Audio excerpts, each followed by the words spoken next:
How to post then and now photos on Facebook in seconds.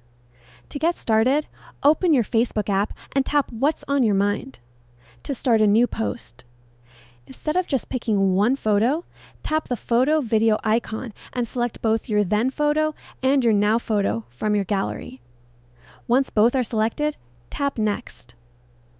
Now, look at the top of the screen for the layout button.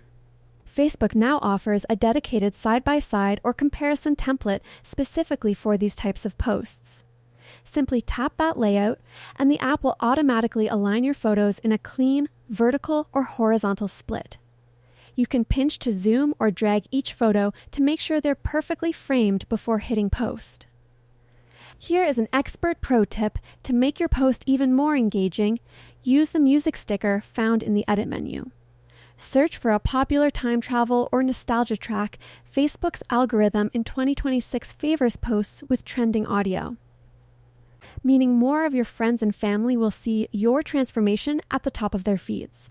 And that is how you master the then and now post in record time. If this quick trick helped you share your journey, hit that like button and subscribe for more 2026 Facebook shortcuts. I'd love to hear, how many years apart are your two photos? Tell me in the comments.